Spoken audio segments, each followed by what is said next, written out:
All right, guys, I'm going to go over the inhaled nitric oxide. It'll be short and sweet. The hardest part of the nitric oxide is the setup, so we'll do that in the station.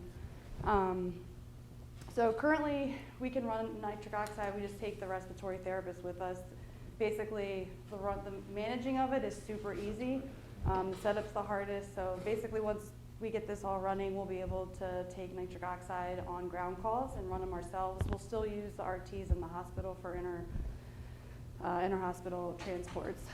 So we're going to briefly talk about pathophys. It's actually a really simple concept. And in the setup and all of this we'll do, and operational checks and all we will do in the hands-on part. So what is nitric oxide? Nitric oxide is basically two atoms. It's nitrogen, oxygen. It's a free radical, so it's really unstable. That's why you hear nitric oxide has really a short half-life. It's used in a ton of pathological and physiological processes. It's in the cardiovascular system, the neurological. It helps in the immune system, temperature regulation. Circulatory system example is nitroglycerin. The way that works is nitroglycerin turns into nitric oxide, which is what causes the vasodilation. Same thing when, like eating, people like to lower your blood pressure. If you eat nitrates, things are high in nitrates, it turns into nitrite, and then that turns into nitric oxide, which is how it helps your blood pressure lower by dilating. So it's a neurotransmitter, but it's basically a signaling system. So it signals the smooth muscle dilation. So it's not like most neurotransmitters, which are basically kept at the end of the synapse. It's created as it's needed. It's an endothelium delivered relaxing factor. So again, it basically sends out a signal for the smooth muscle to relax, which results in vasodilation and increased blood flow.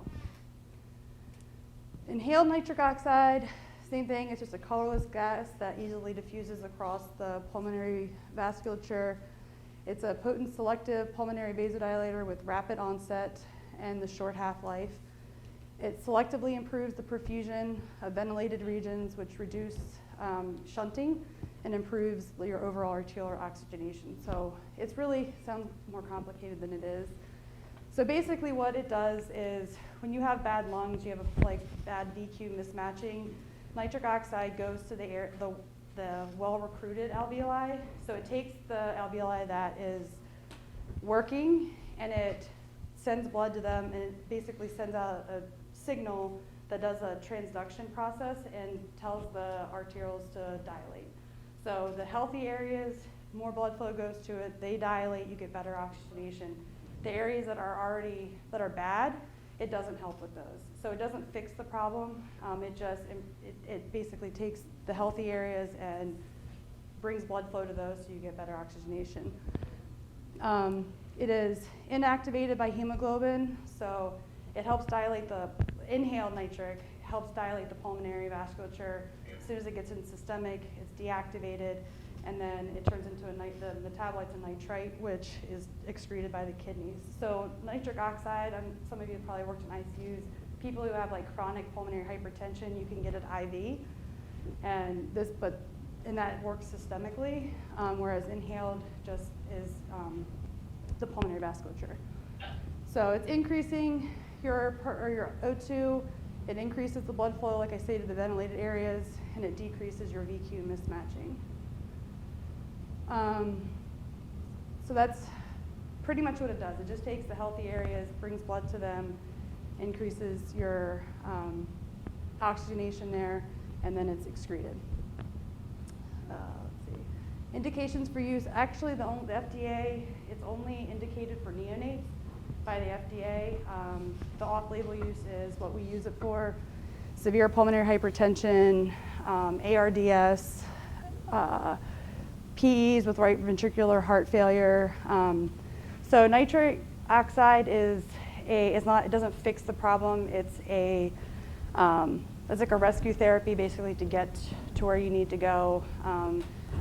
So either to get to ECMO or more advanced vent settings. So it's just a bridge. INO use is somewhat controversial, so a lot of physicians, if you go to outside facilities, Some are not into using it. There's not necessarily a clear, like Sam's paper showed, like studies. There's not a lot of studies that prove the benefit of it and have really looked at the decreased mortality. It's not usually a long-term therapy. It's a bridge therapy. So it's not proven to be super beneficial and reduce mortality. But I mean, if you have more to say, I know you would. Yeah, just to clarify, it's been proven to increase oxygenation. It's been proven to do that. Yeah. It just hasn't been proven to long term does it actually help the patient or not. So like she said, it's a bridge therapy, which is exactly how we would use it on transport, right? If it can help us get the patient from suburban Hopkins where they can get ECMO or whatever, then it is going to help the patient. But if we're just in the ICU and we have the choice between ECMO and nitric oxide, we're going to choose ECMO because it's proven to decrease mortality. Right. Well, it maximizes what you have to work with. Exactly. Yep, that's exactly what it does. Yeah.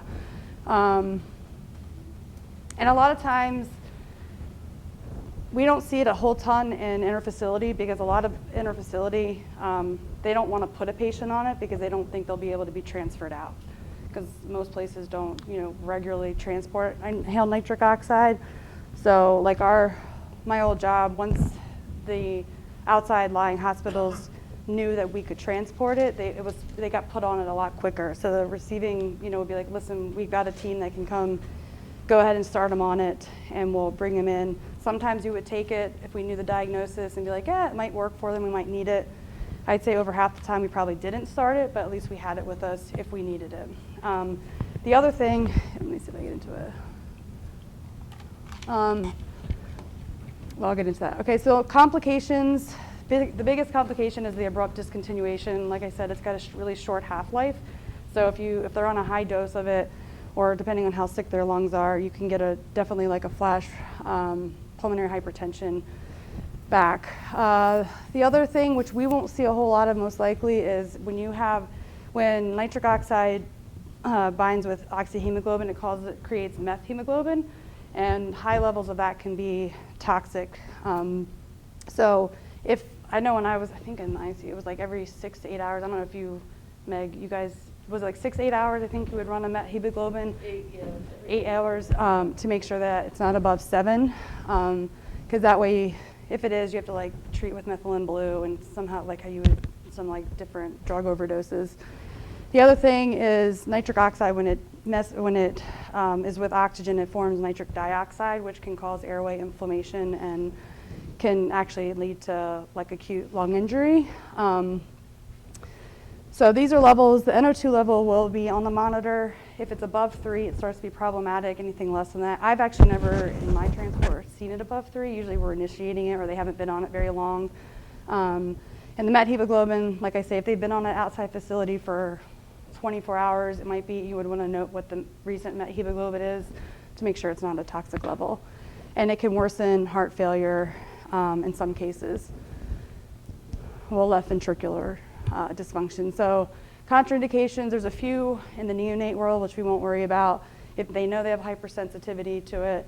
And then the relative contraindication is, again, that if they have a left ventricular dysfunction, it can increase your capillary wedge pressure, worsen the ventricular dysfunction, or cause pulmonary edema and systemic hypotension, but I've never seen it cause systemic hypotension. This is that's what you see in the ICUs. We just have a smaller version of it. We have the INOmax DSIR is the newer console. So on the top you see the console, the bottom is the blender, that's a backup, which we'll go over. This is what we have right now. You guys have all seen it. We're going to try to work on a better way. We used to carry it in a rolling suitcase, which was super easy, but with the deconning of it and that being fabric, this way at least we can keep it clean. It's a little heavy, but we will continue to try to come up with a better solution, but it works for now. These are the different parts. I'm not going to go over this. You'll see all this. Hamilton, right now you can use nitric oxide with nasal cannula. I've used it for asthmatics before, but right now Dr. Margolis just wants us to focus on using it with the vent. And we'll go over, this is the setup with the coaxial circuit. It's actually a lot simpler with the dual limb circuits that we have right now. And again, the hardest part of this is there are 5 pre-op checks that the machine goes through before you can put the patient on it. So we'll go through those, and those just kind of take practice and muscle memory. There'll be pictures and instructions, so if you get a call, you should be able to kind of work your way through it. The pre-op checks have to go every 12 hours, so we used to do ours in the morning, more for muscle memory, and then the machine was good for 12 hours. If you got one at night, you would just have to redo the pre-op checks. If the console fails, just like anything, there's 2 backup systems that can be used because of the short half-life. You don't want an abrupt discontinuation of it. So there's an integrated one, and then there's the blender, which I'll show you. So transitioning to Lifeline, any nitric oxide will be either initiation or transition to our equipment will go through Dr. Margolis.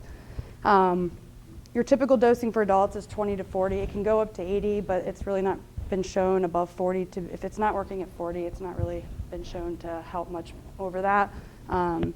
PED starts at 5. So without basically, and if you're doing your COVID, sick lung, everything's the same except for if your vent, all of that will be the same except for just adding the nitric. So again, if you're initiating it, you're going to get a medical consult. If you are given orders to do it, you're going to set up the Hamilton. I think that's a double slide. So if you go out to a call, that might warrant the initiation of it. If you're basically want to get all of the diagnoses, all of your information, so when you call, you'll be able to present it to Dr. Margolis and you guys can make a decision. Because a lot of times the sending facility or sending physicians might not necessarily want to use it. So the way right now the plan is kind of like with the proning patients. If it goes to HOPCOM, if it's above a PEEP of 10 and a FiO2 of 70, it's going to trigger basically the med control is going to kind of already be notified, so they can look more into the patient and decide if they think it's a patient that would benefit from initiating INO. And if that's the case, then it'll come down from med control to grab the cart and go. The other thing is a patient might benefit more from proning than INO. So like right now, if we know we might be proning a patient, you send a third person. This is going to kind of be the same way where let's take the cart with us, get to the patient. And some patients, this might not be as effective just as proning them. So it'll kind of be a dynamic. Can you combine the two? What's that? Could you combine the two? Yeah, you could. I mean, hopefully you're. Crazy now, Greg. Yeah, if you're in that situation. But yeah, you can. So these will all be things that'll be discussed with Dr. Margolis. I believe he's the only one right now that's going to be consulting for these. The first time, though, Greg, we get a nitric, prone, ECMO, Impella, we're going to use it. Okay. Yeah. Got it. You're getting called in. Are we getting a bigger ambulance for that? Yeah. Smaller. We got the Vambulance. It's 101, right? So transporting, this is kind of like a balloon pump. I mean, it's a piece of equipment that's attached to the vent, not the patient. So it's just being mindful of there's 3 lines that connect from the vent to the machine. So since we have so many different ambulances, there's no right way to secure it. Just make sure it's secured well, like it is, you would the balloon pump. Plug in your console. It lasts 6 hours in perfect conditions. Just put like the balloon pump, plug it in when you're in the truck. I think at 30 minutes you'll get an alarm, but I've never used it that long without having it plugged in. En route, the Hopkins, the RTs already have a tracking form. So INO is also one thing with controversial is it's very expensive. So like Velitri and Flowland are a lot cheaper. They're harder to get just because they have to be mixed, they have to stay cold. So they have to bill for it. So basically we will have a tank number. Once the tank is cracked, you'll put the patient's name, what time you cracked it, the dose they're on, and then when you get to Hopkins, you will give that to them, because that's the form they actually use, and that will go in their chart, and that's how they bill. You will also let through HopCom, for now the plan is to ask for the lead RT. That way you're not just telling the nurse, like, can you let the RT know that we're coming in? Like, you know that the lead RT will know, and they can make sure that the receiving RT is like prepared and ready for you when you come in, and give them an updated report in ETA. When you get to Hopkins, same thing, like I said, you're gonna turn over that INO tracking form, and then you will transfer all of the stuff onto their console. So they can keep the injector module and the tubing, but the console will stay with us, and the blender will be ours, and you'll put it on theirs. But it's the same piece of equipment, so it's not a big deal. That's the tracking form. I'll show it to you. It'll be on the cart. So you literally just put the tank number, the start date, time, and just the basic patient name, date of birth. And then they'll complete it and finish it. So that's the basics of it. It seems like a lot, but the management of it is literally you're setting your nitric level. You might adjust it. Usually you don't have to go above 20 or 40. But the biggest thing is the setup. So I think that's about. So it looks intimidating, but the actual management of it is not very hard at all. And I've never had a complication from it in transport. So, but everything will come through medical command. So there should be a plan in advance before you go. But if you were to get like you get the form before you leave, and it's, massive PE and right heart failure, and it wasn't flagged, it might be something to think like, maybe this is something we should consider taking with us. They might need it, they might not. And there's other conditions that it can be used for, like sickle cell, like an inclusive crisis. It can help with that. I've used it once for that, but those aren't the typical ones you use it for. Just to confirm, the patient will always be intubated / on a ventilator. Yes. To use this. Okay. For us right now, yeah. Yeah, you can do it with a nasal cannula, but most of these patients we're bringing in right now are, sick lung. So this sheet, yeah. you said, so we mark when we crack it, and then when we get to Hopkins, do we give the bottle to them too, and get a new bottle, or how does that work? They'll switch bottles. They're going to go in there. They have the big 2 tanks. We have a D-cylinder. So right now, RT, which I don't know if it'll stay this way because it's kind of a little ridiculous, especially on shorter transports. They want us to replace the bottle every single time we crack it. So these bottles will last for a while, but they right now want to, because there's a little, basically there's like a little key that you can put on it that they can put up to show exactly how much nitric you used, and then that's how they bill from it. So we give them that paper and the bottle. With the tank number, and then the tank will go back to RT, so they'll be able to. Take it down to RT and swap it out down there. Yeah. Okay, but the paper stays with the patient? Mm-hmm. Yeah. And this is done because it's enormously expensive. Yeah, it's correct? definitely, and that's one of the reasons why it's controversial So to don't some lose the degree. bottle, you're saying. Yeah, don't lose that. No, so I'm gonna ask a Yeah, question so about that one. the tracking paper stays with them, and that's how respiratory charges for it. So we're not charging for it at all. Respiratory is providing us with the tank and all that stuff, and then they'll charge for it. But do we need to put a start time on there and all? Yeah. Yeah. Okay, so That's, we're basically starting this form, and they're gonna finish it. finish it for us. Yeah. And then you'll swap the tank out for now. at And the least. other question, I know you had like a thing that showed indications. I know you guys used it a lot at PHI. Could you just like run through a few scenarios of like why Well, you if you look, initiated it? well, on here, there's also, this is the RT, these are their indications, the lung transplant, heart transplant, primary pulmonary hypertension, ARDS. Like in your experience. So like in what our was your experience, response? usually it was, we didn't have COVID back then, but it was a lot of like just sick lung, massive pneumonia, ARDS patients. Like I said, I did use it once or twice on a sickle cell crisis patient. Asthmatic we used a few times. PEs, where you go into like massive PEs with right ventricular failure, we used it on. Those were the primary, but really just like your sick ARDS lungs, COVID lungs, is pretty much what like I say, sometimes they were already on it, and the more that they knew we had it, it was initiated a lot more before we came. But we would take it with us. We didn't get as much information, but we got like a basic page. So if it sounded like something that might need it, we would just take it with us, and like over half the time, probably 60%, we didn't actually start it, but we had it as like another tool if we needed it. The other thing you would use, if you just sort of track this over the last 10, 20 years, it kind of goes back and forth, which is in favor. Yeah. You got nitric, and then what's the other option? That would be working another mechanism, prostaglandins like Reliatory, right? yeah. So those would be the two options. And really nitric has taken a huge comeback because right now you don't want to nebulize a lot of stuff because of risk of COVID and aerosolization, right?